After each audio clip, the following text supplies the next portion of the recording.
We're going to call to order this meeting of the Plain Township Board of Trustees for Tuesday, April 28th, 2020. I would ask that everybody please stand for the Pledge of Allegiance. I pledge allegiance to the flag of the United States of America and to the republic for which it stands, one nation, under God, indivisible, with liberty and justice for all.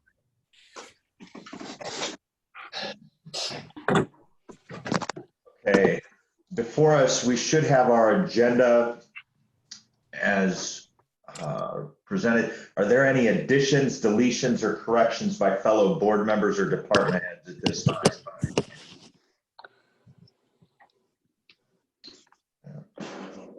I'm in just under concerns of trustees. I've got a few items I'm going to touch on as reminders: yard waste,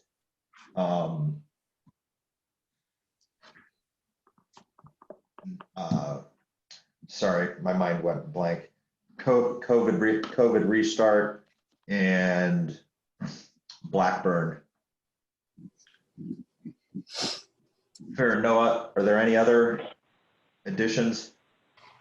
The agenda will stand as amended. The first thing that we have on the agenda for this evening under unfinished business, I'm going to turn over to our administrator, Ms. Campbell. Thank you. I received a call from John Oates, who said that the Board of Elections has been getting a little trickier looking at language for levies. So we had to make a tiny change to the resolution, both number 1 and 2, adding a J after revised code number. And that's in there now. So the first resolution is, just as it was last time, a resolution to submit the question of a police levy renewal.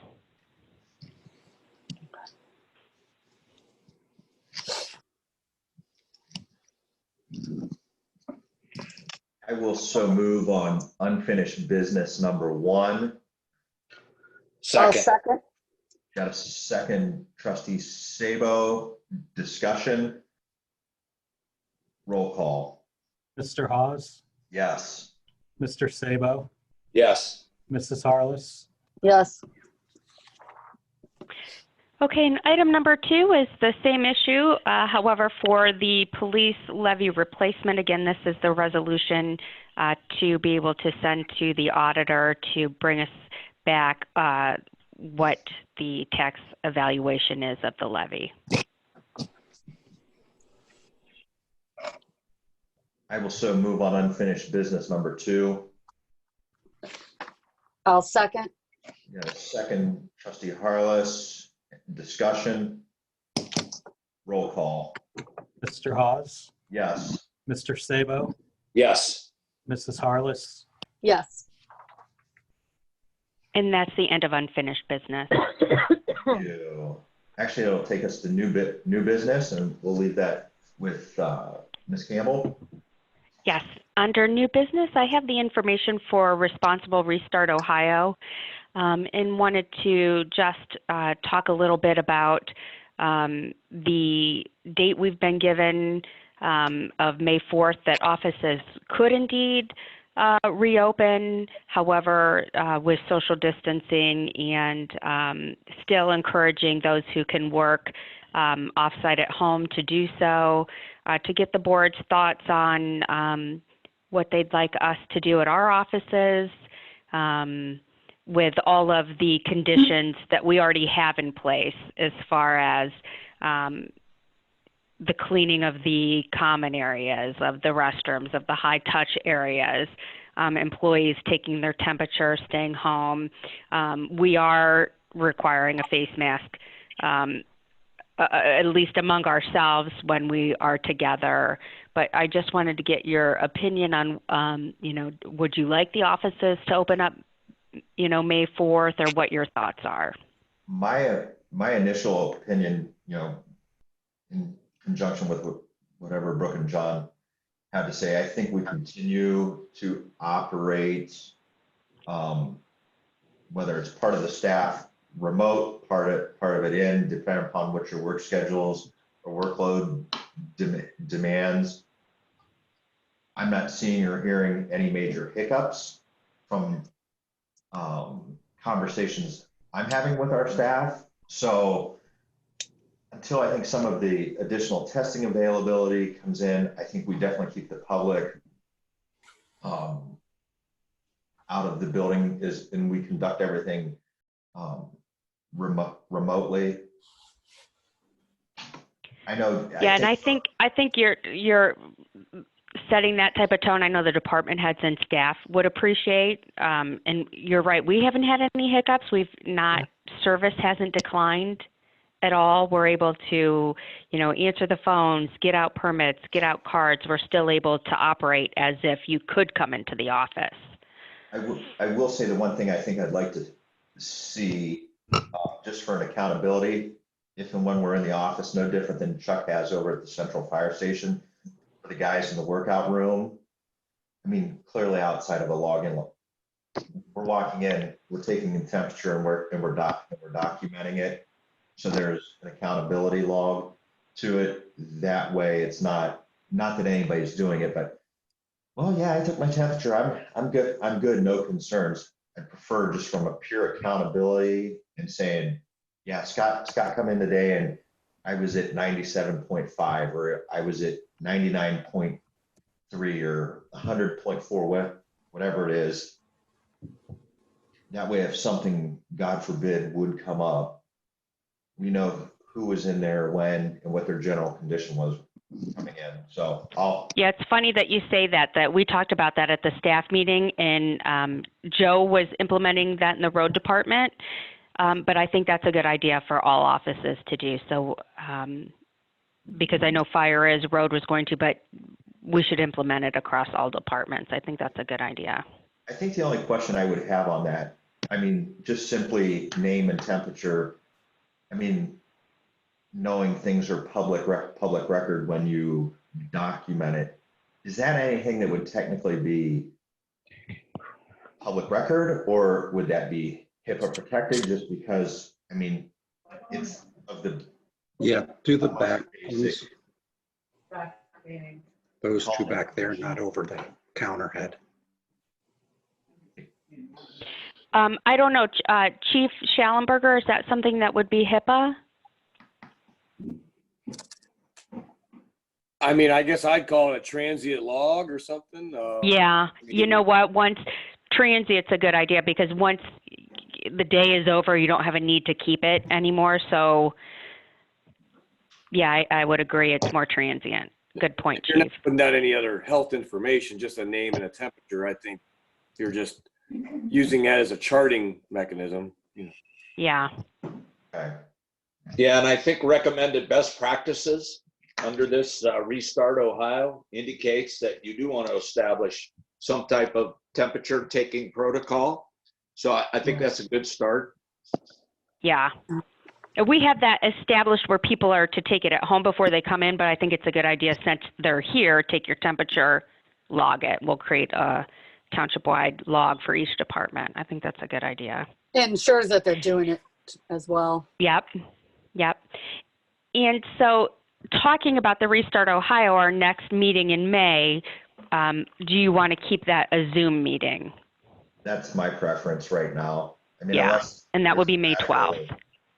I think by the later part of May, though, we definitely need to be giving consideration to being back on site if all things hold constant. Okay. While practicing social distancing. Yeah. Okay. We'll still have to be cognizant of the 10 max. Because I think that's probably true. Still going to be in place. So Yeah. I think they'll be in place for a while. yeah. And I'm sure we could accommodate that in some way if we had. Right. Oh, But I would agree, let's do one more Zoom and then we'll see what unfolds from there. Because this Okay. whole Perfect. is there any further discussion by? Yeah, and I don't have a resolution because we didn't really close by resolution. It was more by the state of the governor. So we'll just, Correct. keep going forward as we have. And on behalf of the department heads, I know that we appreciate that. And that's the end of new business. Okay. Thank you, Ms. Campbell. That's going to take us to the fiscal officer's report. Mr. Wolf. Thank you. Fiscal Officer number 1 is a request for resolution to authorize the payment of pending warrants in an amount of $301,222.17. I will so move. Second. Discussion. Roll call. Mr. Hawes? Yes. Mrs. Harless? Yes. Mr. Sabo? Yes. Fiscal Officer number 2 is a request for resolution to authorize payment of regular payroll in an amount not to exceed $250,000. So moved. Second. Discussion. Roll call. Mr. Hawes? Yes. Mrs. Harless? Yes. Mr. Sabo? Yes. Fiscal Officer number 3 is a request for resolution to authorize the payment for the following medical claims. So moved. Second. Discussion. Roll call. Mr. Hawes? Yes. Mrs. Harless? Yes. Mr. Sabo? Yes. Fiscal Officer number 4 is the investment report for the month of March. The total interest was $14,363.95.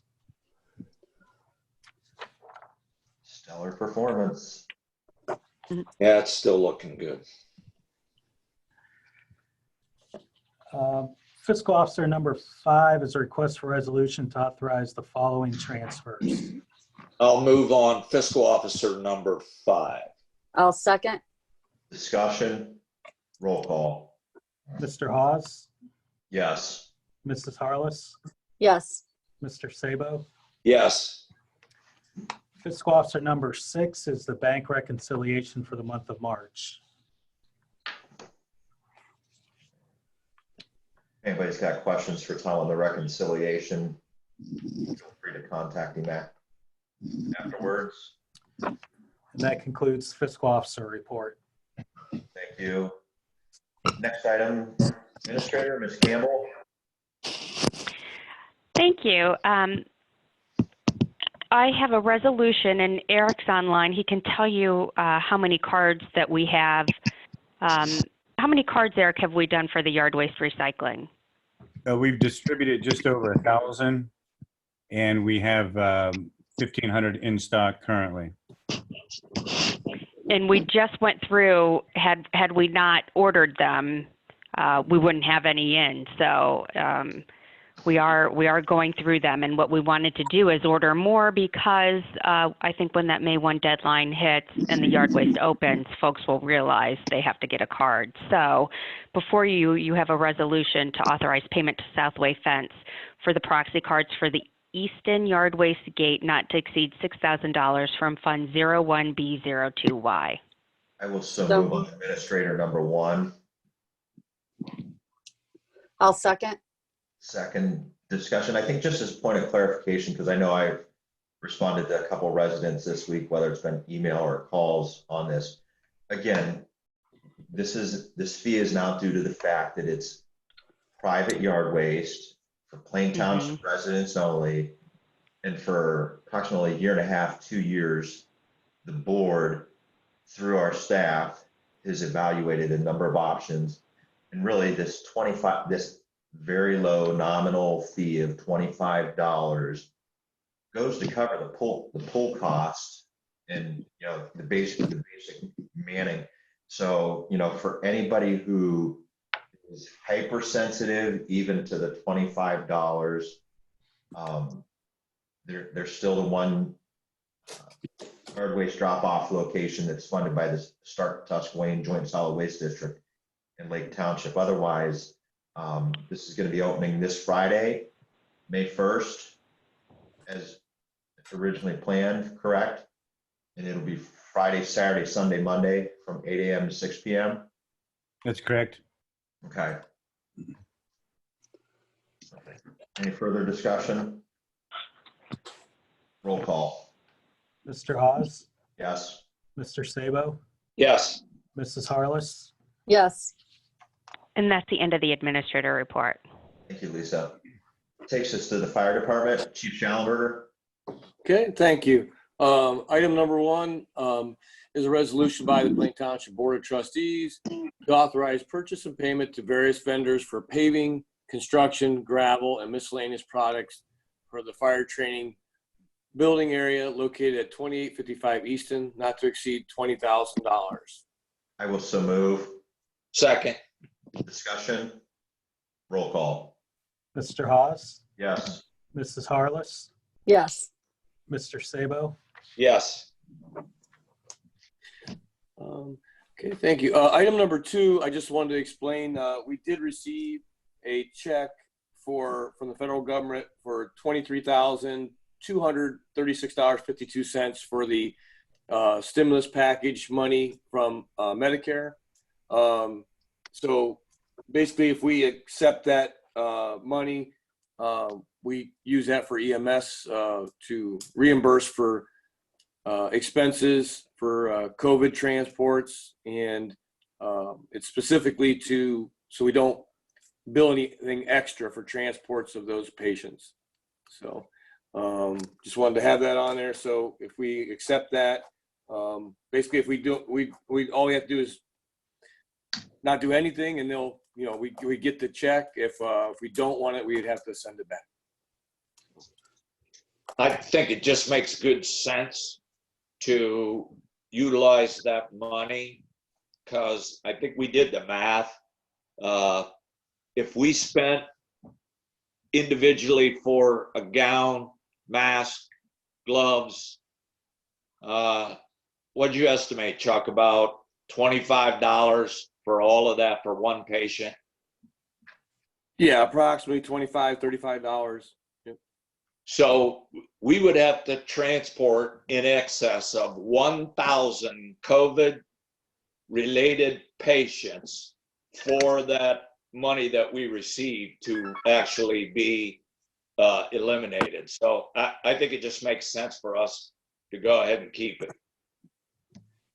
Just my thoughts. I would concur based upon earlier discussion with Chuck. Any other discussion?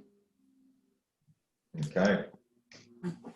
And thank you. Then I'll just go ahead and let it go through the process to accept it, and get with the finance office to take care of the rest. So that concludes fire department. Thanks, Thanks. Chuck. Moving on, next item is road department. Mr. Iacino. Yes, thank you, Mr. Chairman.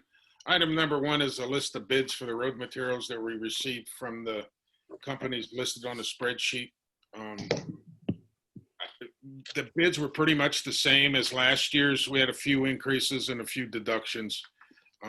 So it looks pretty good for this year.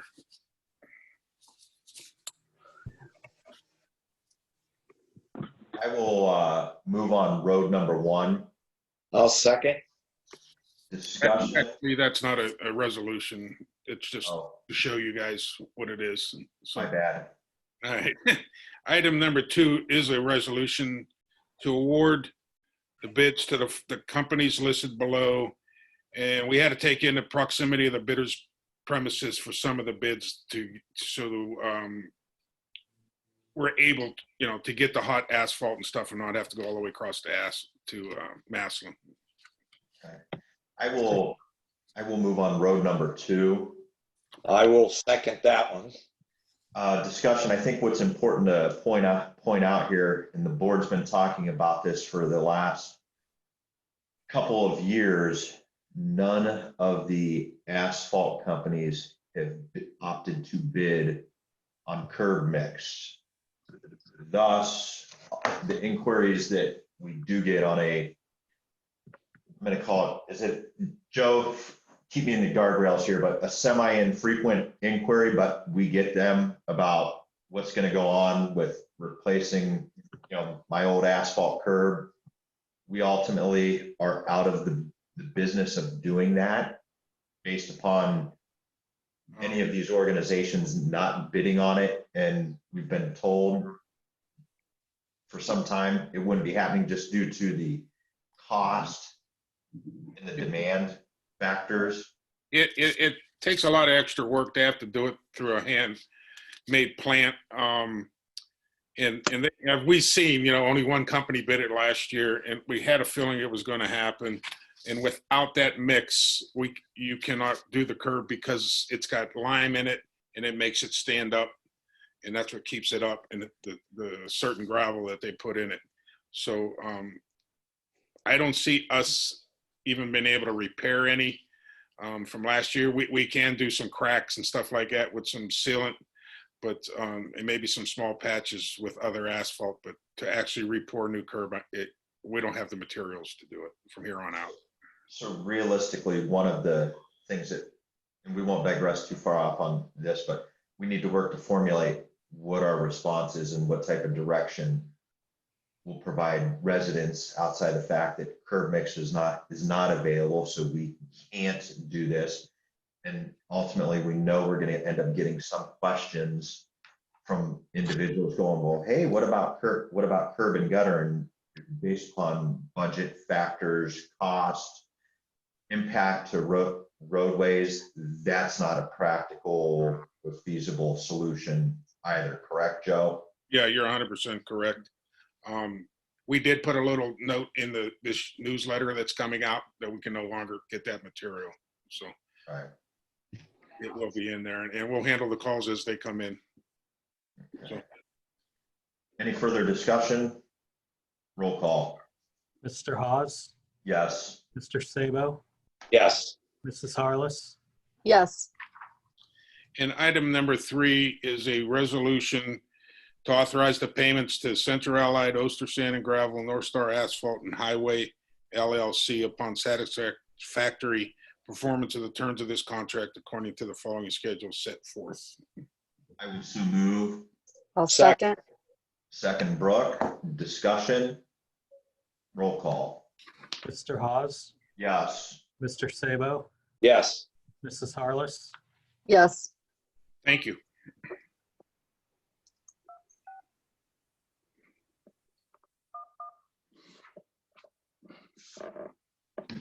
Okay. Sorry, I just scrolled down through the minutes and just trying to get back to the top for the agenda. So that concludes road, right, Joe? Yes, that concludes road. Thank you. Thank you. It's going to take us to the zoning department. Mr. Farrar? Thank you, sir. Item number 1 on the agenda is a resolution to declare item A as a nuisance abatement. I will so move. Second. Discussion. Hey, Tom, is that Yeah. one of the properties that the state purchased? No, sir. Is that the one that just got damaged in the curve by that crash? I don't know. Chuck, would you know that? There was a car that came around that curve, and didn't it hit 2 houses, took out the porch of one? And oh, yeah, that has to be somewhere in that block. yeah, Well, that was they- is a couple weeks ago. Based upon the short, I mean, it looks like there's a new 4x4 post underneath that awning that comes out over those doors, at least based upon the picture. Yeah, I think that's one of the buildings that was hit by that vehicle, tore that corner off. Plus, So- there's board up activity right Yep. right next to it, so. Oh, highly yeah. likely. that picture. All right, just curious. Okay, any further discussion? Roll call, Mr. Hawes, yes. Mr. Sabo, Yes. Mrs. Harless, Yes, And item number 2 is a resolution to declare item A as a nuisance payment. so moved. Second. Discussion? Roll call, Mr. Hawes, yes. Mr. Sabo, Yes. Mrs. Harless, Yes, And that's all for zoning, sir. Thank you, Tom. Okay, so that should take us to parks. I'm going to turn that over to Mr. Steinberg. Thank you. Item number 1, just a programming update. Given the best recommendations and practices right now, we've closed all programming through May. We have canceled our spring leagues, where the heavy part of that was April and May, with some June carryover, and we have indeed canceled the farmers market for 2020 because in talking to Otarma, the variables we can't control and the resources we don't have doesn't allow us to do it, in a sense that from a strictly risk liability management piece, we would be able to do it. I do think the important thing to note for the public that may be on the call, especially with the impact on programming, Diamond is a significant revenue generator for the parks. Essentially keeps Diamond, we'll call it self-sufficient with veterans in Alino Park, predominantly out of the general fund. So as we move forward, you know, we're ultimately going to be having to adjust, you know, given that lack of revenue, it's going to have to be offset with tighter expense management and so forth. And again, this is, you know, important to know that Parks doesn't just handle, our staff doesn't handle just Parks as well, doubling back on these nuisance abatement properties as well. So, you know, clearly we're going to continue to monitor it as a board. I don't want to see us get too far out over our skis on, you know, how far we push out. I think we've done a good job to this point, being real nimble with what information we have and continuing to give those timely updates. So hopefully everybody's been understanding with you, Rob, when talking. We've had incredibly understanding folks, even when we canceled the programming portion. Not only was anybody surprised, they appreciated the call, which, again, that'll lead me into number 2 with reservation update. But every reservation we called and canceled through the end of May, not only were they expecting it, they appreciated the phone call and the notification. And, you know, the response is typically stay safe and say well, which we appreciate. We work hard, but we do appreciate the genuine concern the public has shown us in regard to this as well. Okay. And that's all I have for Parks, if nobody has anything else for me. We've got our the turf works starting next week, correct? The turf has been completely removed. They have laid the heavy portion, the matting and the green turf down already today. It's settling. They'll make some cuts and some stitching tomorrow, and I believe the white and yellow lines will be provided Thursday. They should finish up with sand either Thursday or Friday. Right.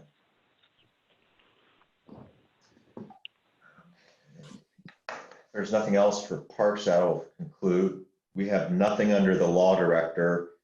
It will take us to communications, and I'm going to turn that over to Lisa. Yes. Yeah, we have one communication. It is to the fire department, and it reads, "Thank you, Plain Township, for your extra community service that you have done. I would also like to thank you for taking extra precautions to take you and your extra precautions for you and your family. I really appreciate that you're trying to keep us safe throughout these tough times. Sincerely, Serena from Troop 61713. Very nice. Mm-hmm. It's always nice. Okay. So that And closes. that's the end of communications. Thank you. It does take us to the portion of our meeting, Public Speaks. I know we've got some additional individuals joining us tonight via Zoom, which is exciting. Is there anybody from the public that is on the line that wishes to address the Board of Trustees? If so, we just ask that you state your name and address for the fiscal officer.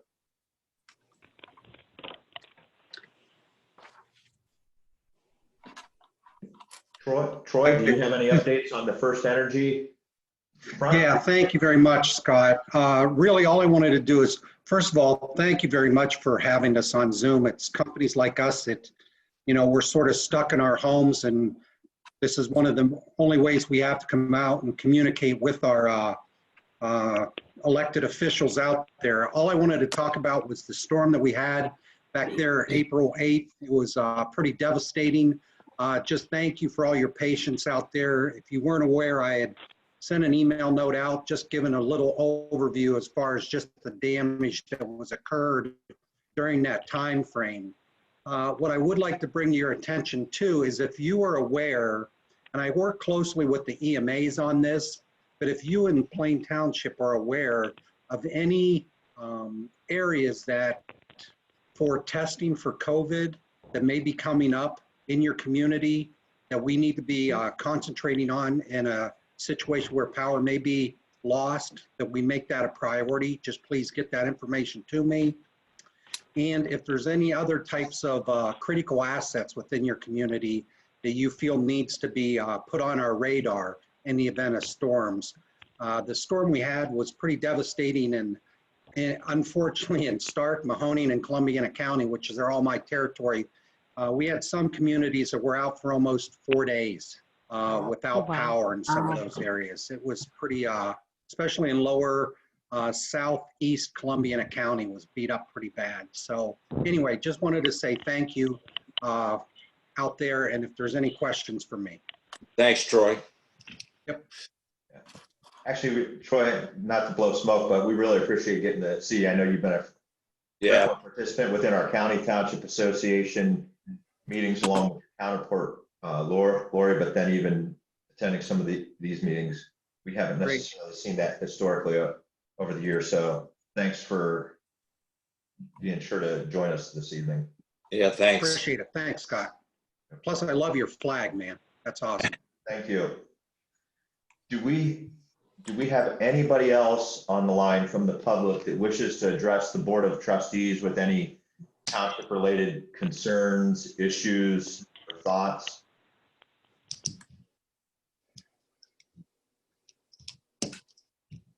I'm just seeing a couple different numbers here. I'm assuming nobody else has a desire to address the board. So that's going to conclude our public speaks.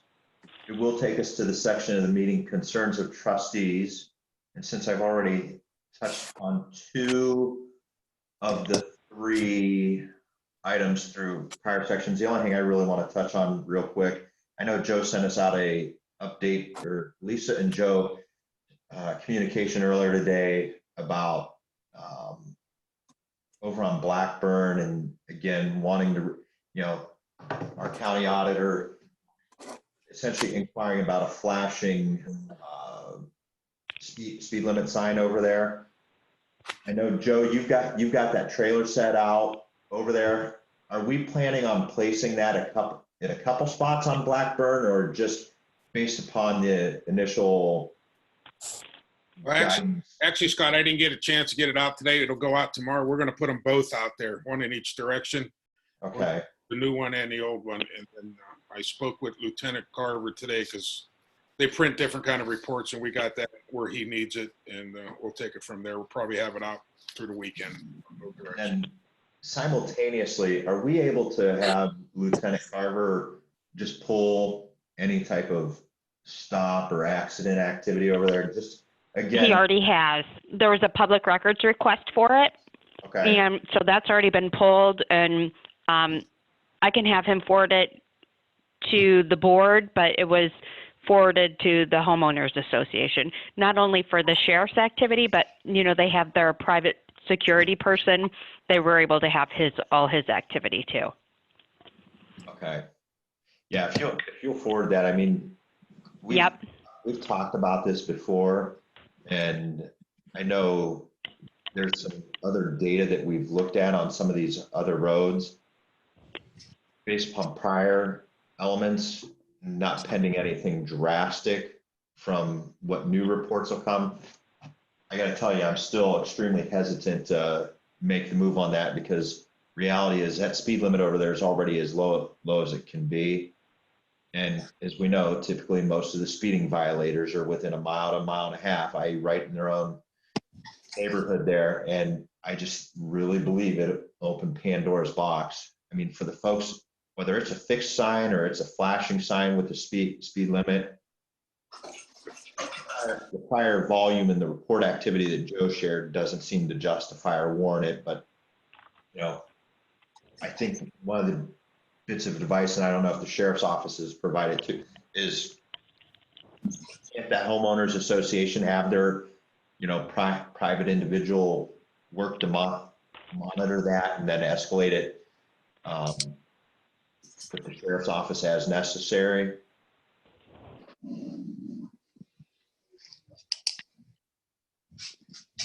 Ryan, are you on? I'm sorry. Yeah, I'm on. Yes, I'm on. I caught a little bit of it, that last part of your sentence cut out. So Ryan, what I was saying is with over there in the Avondale Homeowners Association where they have their private security or anything, is there anything where they can coordinate with the sheriff's office, actual, any speed concerns? I don't know what the capabilities are now since that restructuring over there, almost going a year and a half, 2 years back, I think. Yeah, so their security guy, I'm familiar with him. He's able to communicate any of his concerns with us. And they also contract with our guys for extra duty jobs over there. And just even looking through their log sheets of working over there, they're working that Blackburn and Westmoreland area a lot. Blackburn's always been an issue, where we've had some speeding concerns, and we regularly do enforcement on that area. Certainly anybody that's got concerns, they can reach out to us, and then their security guy can reach out to us as well if he's noticing something different than what we have. I'm just hard pressed to believe that between regular traffic monitoring by the sheriff, along with already speed signs, but that the fact that another speed sign just simply flashing is going to make a difference. Well, and their question was too, if it came to this, would the board object to them installing one themselves? I think part of that, We can.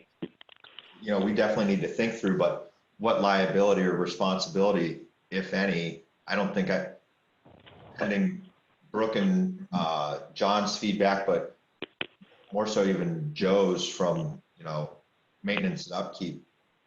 I don't want to get into that business. Yeah, we definitely have to get with Eric Williams and sign some contract.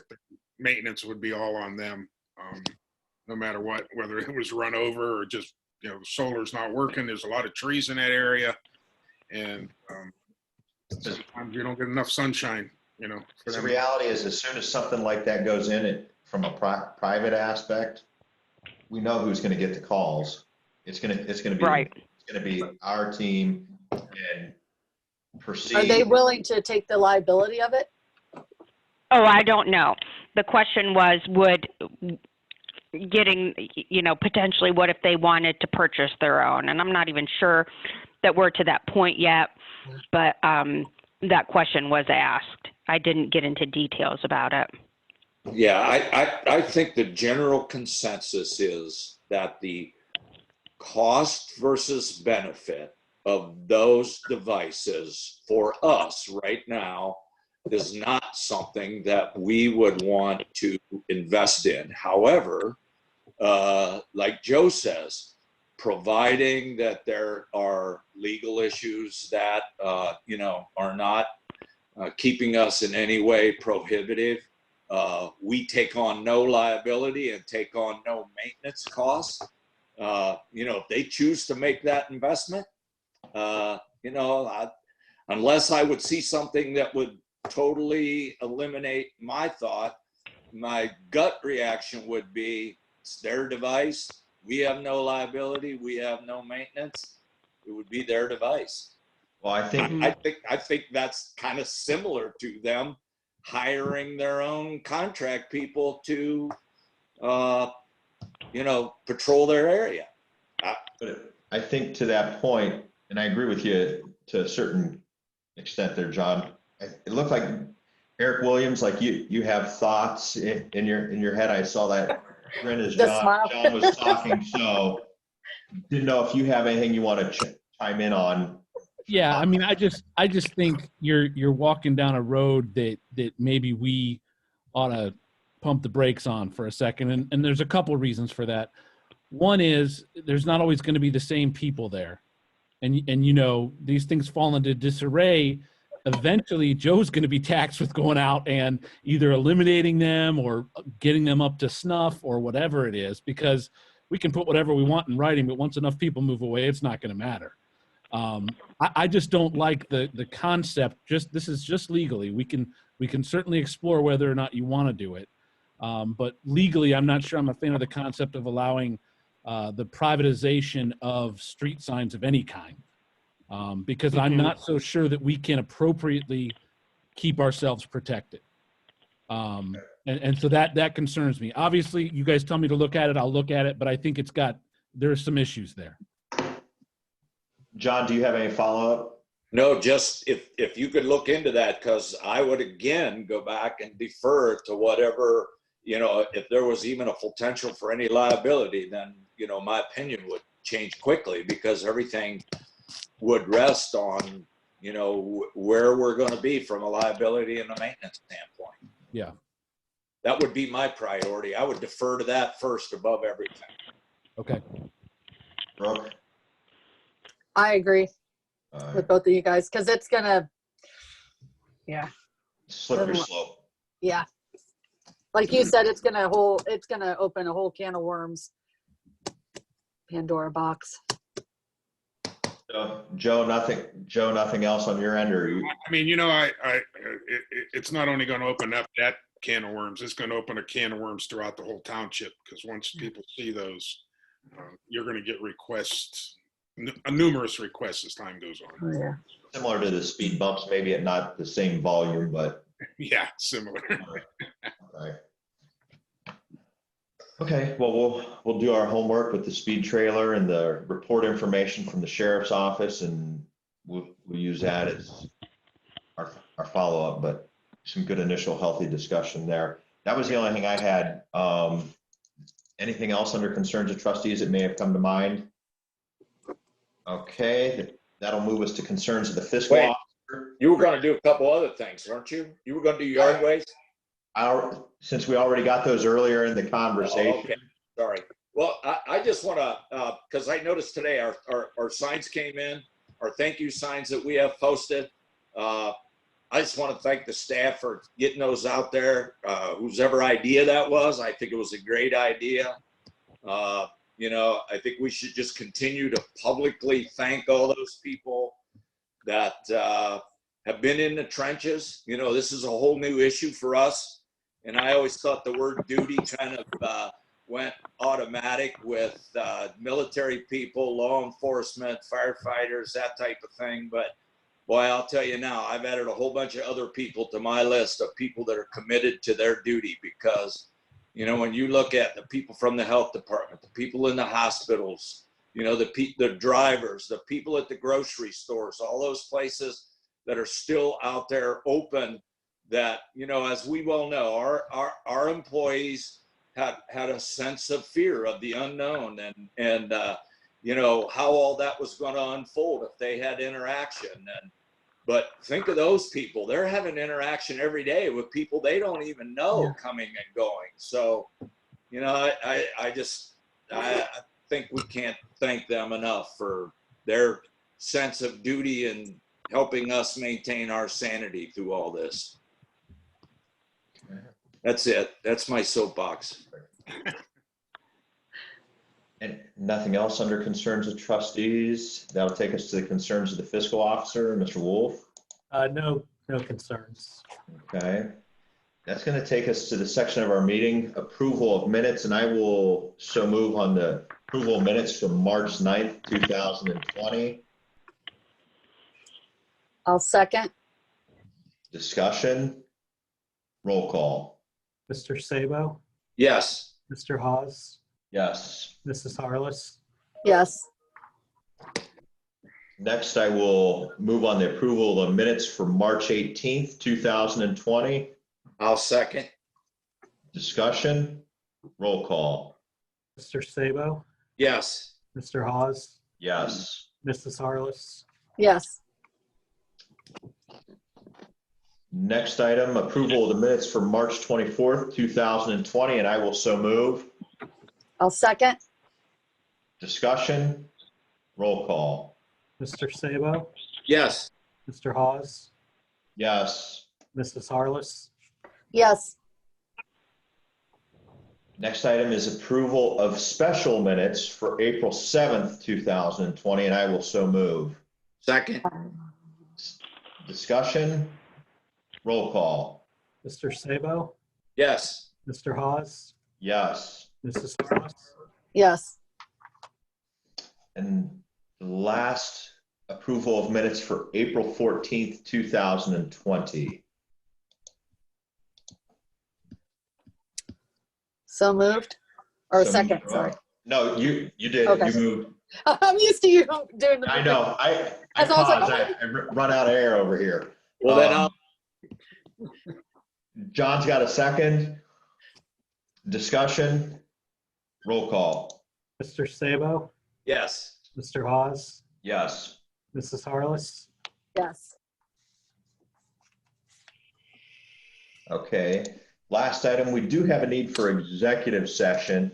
So I'm going to make a motion, be it hereby resolved by the Plain Township Board of Trustees, Stark County, Ohio, to adjourn to executive session at 6:46 PM from this regular meeting as authorized under Ohio Revised Code 121.22G for the purpose of the consideration of 7B, which is to consider confidential information related to marketing plans, specific business strategy, production techniques, trade secrets, or personal financial statements of an applicant for economic development assistance or to negotiations with other political subdivisions respecting requests for economic development assistance, provided that both of the following conditions apply. A unanimous quorum of the public body determines by a roll call vote that the executive session is necessary to protect the interest of the applicant or the possible investment or expenditure of public funds to be made in connection with the economic development project.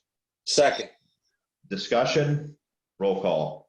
Mr. Hawes, Yes. Mr. Sabo, Yes. Mrs. Harless, Yes. Okay. I'm going to make a motion to return from executive session at 7:32 PM. Second. Discussion, roll call. Mr. Hawes, Yes. Mr. Sabo, Yes. Mrs. Harless, Yes. There are no announcements from executive session, so I'm going to make a motion to adjourn at 7:32 PM from this regular meeting of the Plain Township Board of Trustees. I'll second. Discussion, roll call. Mr. Hawes, Yes. Mr. Sabo, Yes. Mrs. Harless, Yes.